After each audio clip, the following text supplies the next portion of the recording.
يا أرحم الراحمين ارحمنا.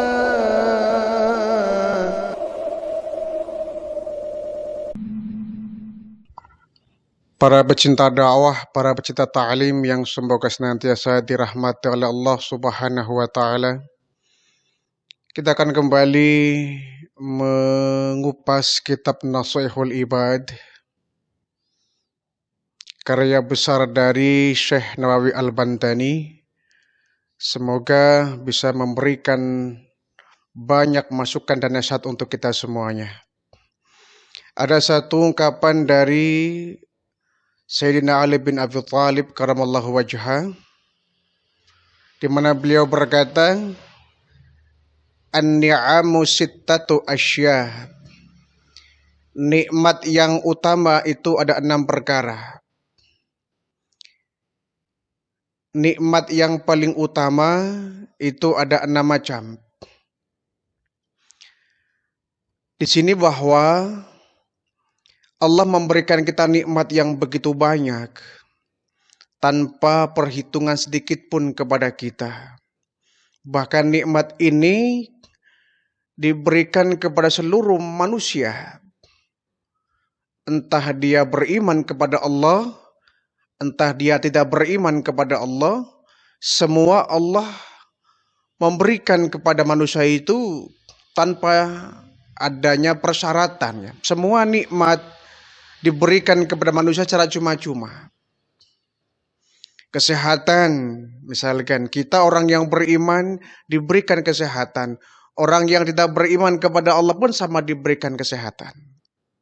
Kita orang yang beriman diberikan rizki. Orang yang gak beriman pun sama, mereka diberikan rizki. Di sini merupakan sifat Allah yang disebut dengan Ar-Rahman, ya.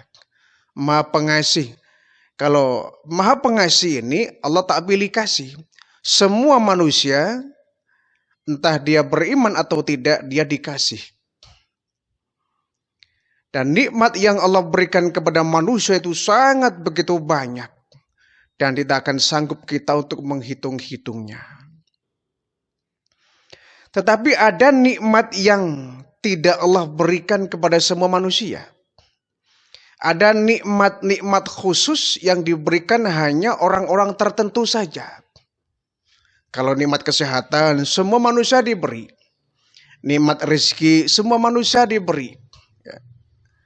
Nikmat umur, semua manusia diberi. Tetapi ada nikmat-nikmat khusus yang Allah hanya memberikan kepada mereka orang-orang khusus. Tidak semua diberikan kepada manusia. Nah, nikmat yang utama yang tidak semua Allah berikan kepada manusia itu ada 6 macam. Nikmat yang 6 ini hanya diberikan kepada manusia terpilih. Manusia-manusia khusus, dan tidak semua manusia diberikan 6 nikmat ini. Apa 6 nikmat yang dimaksud oleh Ali bin Abi Thalib ini? Yang pertama, al-Islamu, yaitu nikmat berupa Islam, syariat Islam. Kita diberikan kesadaran, kemauan, gerak hati untuk melaksanakan syariat Islam, itu nikmat yang tidak terbandingkan. Kita menjadi orang Islam itu nikmat yang sangat besar sekali, dan tidak semua manusia diberikan nikmat itu. Nikmat hidayah, nikmat keimanan. Ini nikmat yang besar. Dengan nikmat ini kita kemudian oleh Allah akan diberikan keselamatan dunia maupun akhirat. Dengan nikmat Islam ini kita mengenal Allah. Dengan nikmat Islam ini kita mengenal syariat baginda Rasulullah. Dengan nikmat Islam ini kita bisa menjadi hamba-hamba Allah. Dan ini hanya diberikan kepada orang-orang terpilih saja. Dan kita bersyukur dari sekian miliar manusia yang ada di permukaan bumi ini, kita termasuk orang-orang yang dipilih oleh Allah, dihidupkan iman kita, Dijadikan kita sebagai orang muslim, orang yang beragama Islam. Dan dengan Islam inilah kita akan mendapatkan keselamatan. Karena Islam ini kan maknanya adalah selamat ya. Makna dari Islam adalah selamat. Orang yang beragama Islam insya Allah akan diberikan keselamatan oleh Allah Subhanahu wa Ta'ala. Dan nikmat ini hanya diberikan kepada orang-orang yang Allah pilih saja. Nah, ini yang patut kita bersyukur kepada Allah. Kita diberikan nikmat Islam ini. Syukurnya bagaimana? Yaitu caranya kita mengerjakan perintah Allah, melaksanakan syariat. Jangan cuma alhamdulillah kita sebagai orang Islam, alhamdulillah kita sebagai seorang muslim, tapi nggak mau ibadah, ya buat apa? Bersyukurnya kita atas nikmat berupa Islam ini, kita wujudkan dengan kita beribadah kepada Allah Subhanahu wa Ta'ala. Kita jaga Islam ini, kita pelihara Islam ini, kita sebarkan Islam ini, kita syiarkan Islam ini. Ini bentuk dari kita bersyukur kepada Allah atas nikmat Islam. Ya. Jangan cuma hanya di KTP saja agamanya Islam, tapi tidak lebih dari itu. Ya. Pribadinya nggak menunjukkan dia sebagai orang Muslim. Ya. Jadi Islamnya hanya Islam kedok saja, Islam KTP, Islam lipstick saja. Ya. Kamuflase saja Islamnya. Tidak mendasar, tidak mewarnai kehidupan kita, tidak muncul dalam kepribadian kita. Ya. Jadi cara kita bersyukur kita dijadikan sebagai seorang muslim adalah dengan kita ya, membumikan syariat Islam, melaksanakan syariat Islam dalam kehidupan sehari-hari. Satu ya. Nikmat yang tertinggi, nikmat yang termasyhur, nikmat yang paling atas adalah nikmat berupa kita diberikan keimanan oleh Allah, ditumbuhkan iman kita sehingga kita menjadi orang-orang muslim. Yang kedua, nikmat yang besar itu wal Qur'anu, yaitu kita diberikan kitab petunjuk dari Allah berupa Al-Quran. Nikmat Al-Quran ini hanya diberikan kepada umatnya baginda Rasulullah. Tidak semua manusia diberikan nikmat Al-Quran. Tidak semua orang diberikan hidayah untuk bisa mengenal Al-Quran, mempelajari Al-Quran, menjadikan Al-Quran sebagai imam. Inilah untungnya sebagai seorang muslim. Kita diberikan petunjuk oleh Allah berupa Al-Quran. Hudan linnas. Hudan linnas sebagai petunjuk untuk manusia.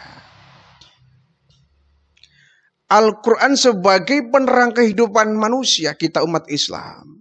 Tanpa Al-Quran kita seperti hidup di tengah-tengah belantara yang gelap.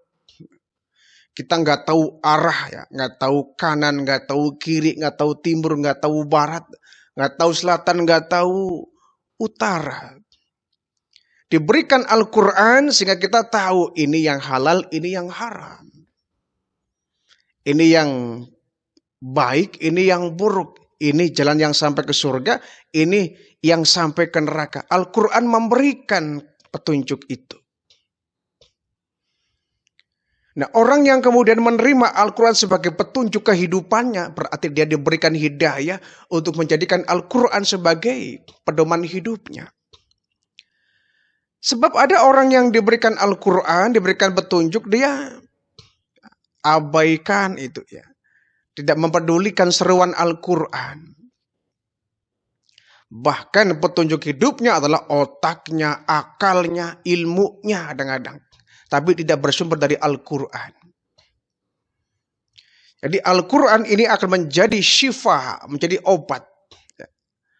Setiap ada masalah yang kita hadapi, Al-Quran memberikan solusi.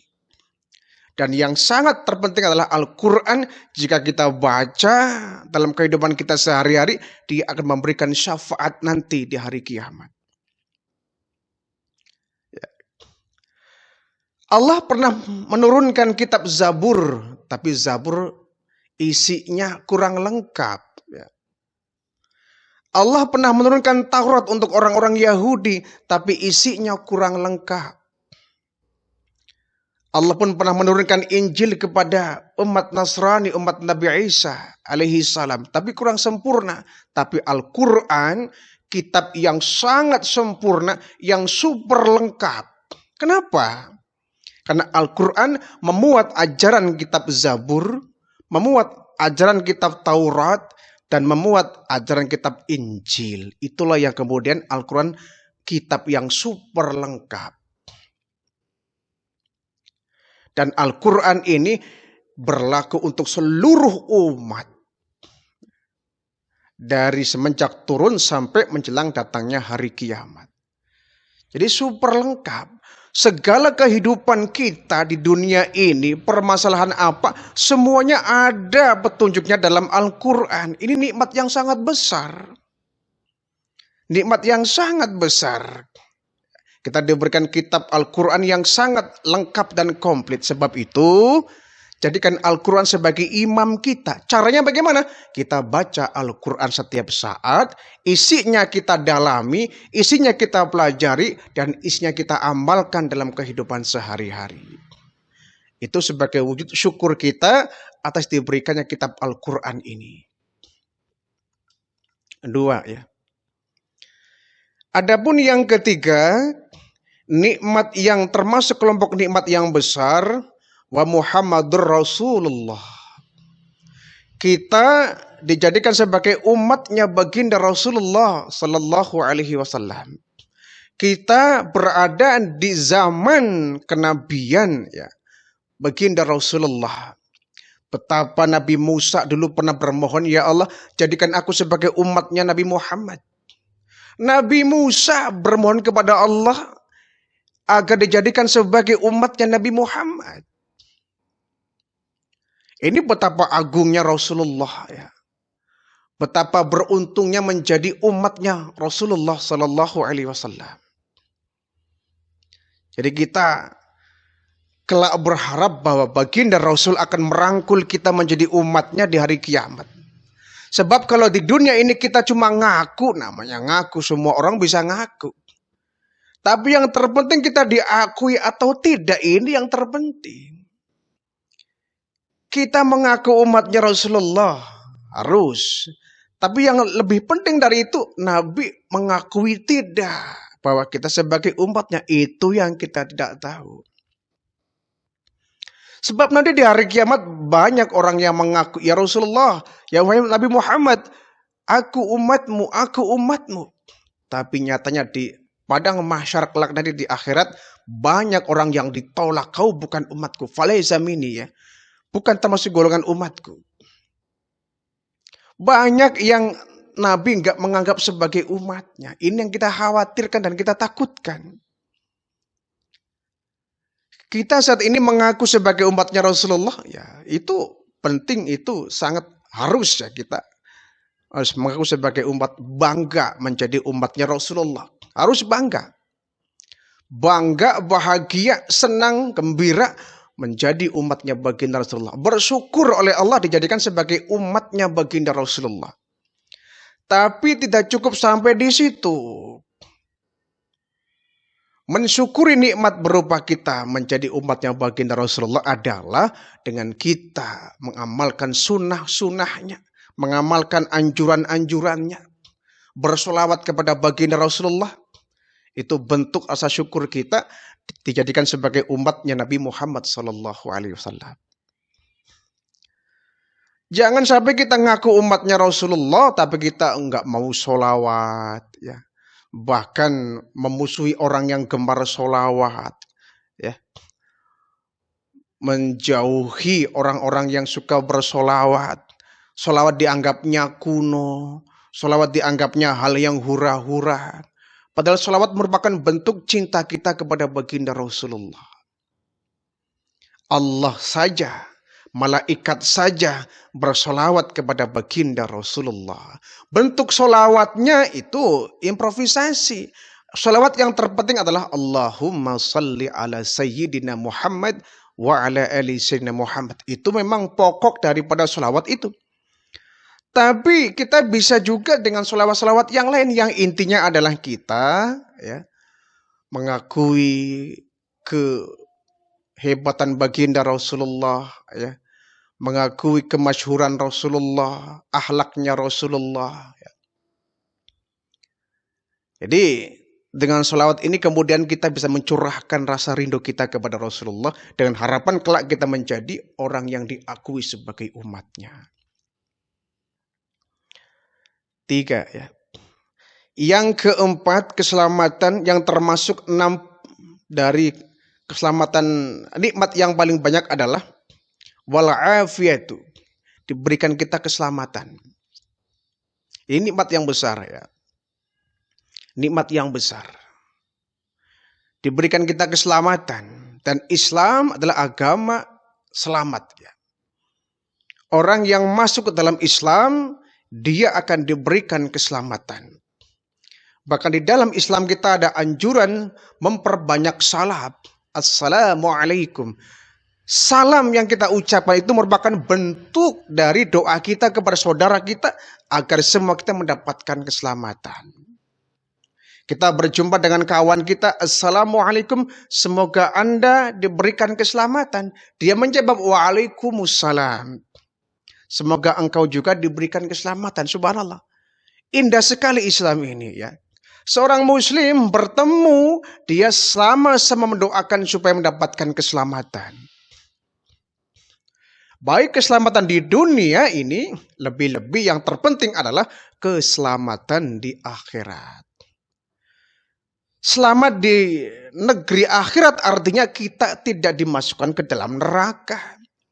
Orang yang masuk ke neraka artinya dia orang yang celaka. Orang yang masuk surga artinya dia orang yang selamat. Orang yang selamat. Sehingga kita berharap agar kita nanti Allah memberikan kita keselamatan. Kalau misalkan di dunia ini kita tidak mendapatkan keselamatan, paling tidak di akhirat kita harus menjadi orang yang selamat. Dan selamatnya kita di akhirat ditentukan kita di dunia ini dengan beribadah.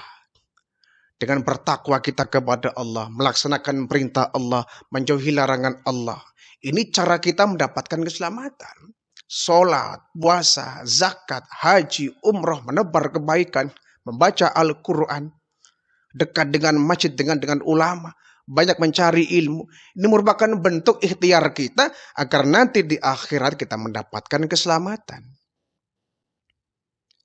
Artinya kita diselamatkan dari neraka. Makanya banyak doa-doa yang di ujungnya waqina adzabannar.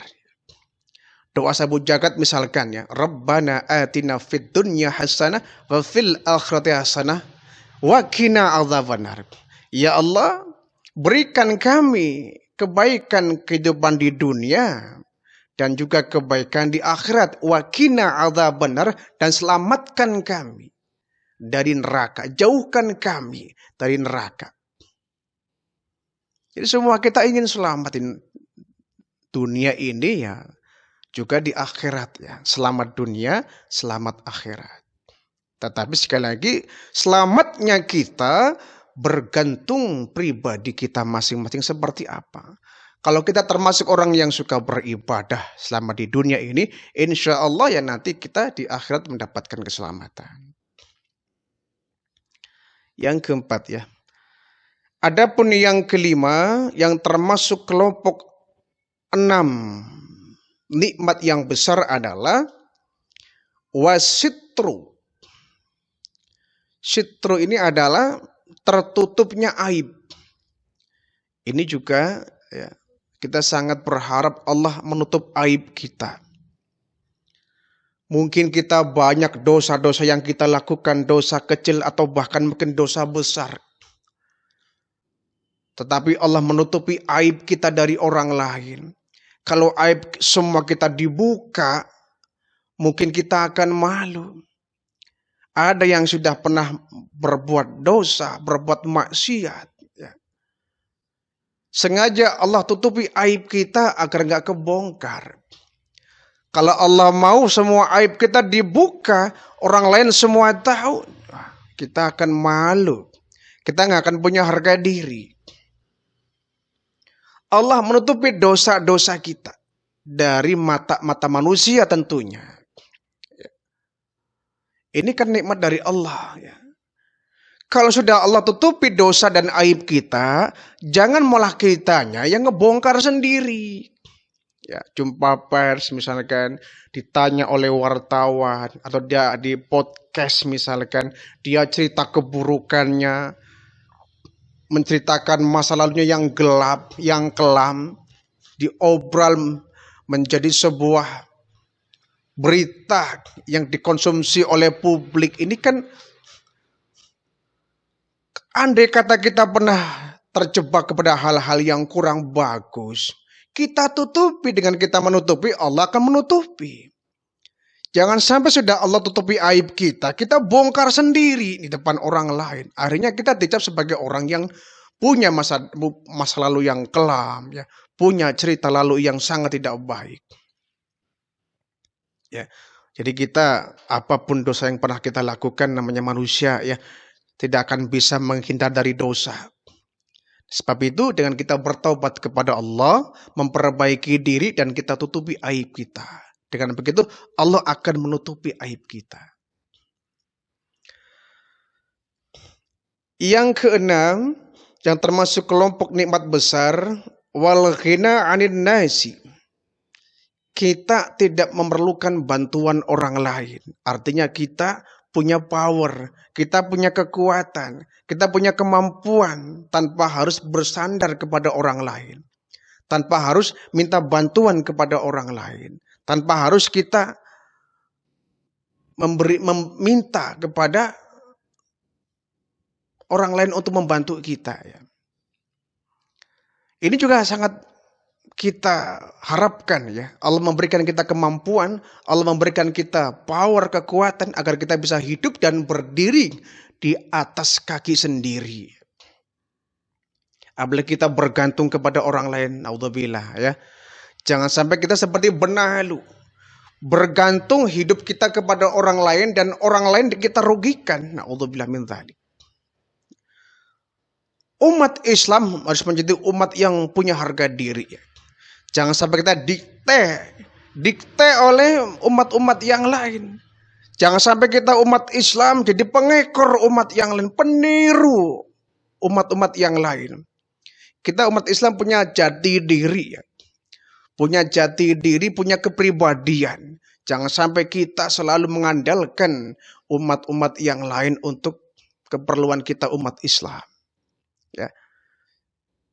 Misalkan ada orang membangun masjid, ya, kekurangan dana. Jangan pernah kita meminta kepada orang lain yang bukan seagama dengan kita.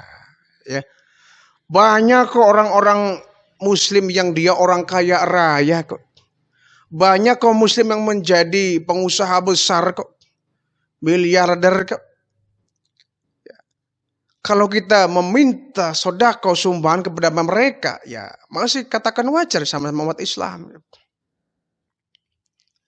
Jangan sampai kita menjadi, ya, hinaan agama lain. Kita bikin masjid saja sampai harus, ya, di pinggir jalan kita minta-minta. Itu kan menjatuhkan martabat kita sebagai seorang muslim. Menjatuhkan harga diri kita sebagai seorang muslim. Kita Islam bukan agamanya orang-orang miskin. Kita orang Islam tuh harus menjadi orang yang kaya, menjadi orang yang memiliki power, bisa menguasai ekonomi. Ekonomi dunia harus bisa dikuasai orang-orang Muslim. Jangan sampai kita menjadi pengekor, ya, yang diatur oleh umat-umat yang lain. Kita harus menjadi dalang, ya, yang memainkan skenario kehidupan dunia ini. Jangan sebaliknya, kita jadi wayang yang dipermainkan oleh sang dalang. Kita nggak punya harga diri. Ya. Kalau dalang ini nggak menggerakkan kita nggak bergerak. Artinya umat Islam harus menjadi umat yang mandiri. umat yang jaya, umat yang bisa berdiri di kaki sendiri, punya power, punya kekuatan tanpa harus bersandar kepada umat-umat yang lain. Kita harus menjadi khairu umatin, khairu umatin, umat yang terbaik. Umat yang terbaik, artinya terbaik dari segala-galanya, terbaik ekonominya, terbaik pertahanan politiknya, terbaik budayanya, dan semuanya. Sosialnya dan lain sebagainya. Kita menjadi umat Islam yang terbaik. Kuntum khairu umatin. Allah menjadikan kita umat yang terbaik. Umat yang is the best. Maka kita jangan jadi pengekor umat-umat yang lain.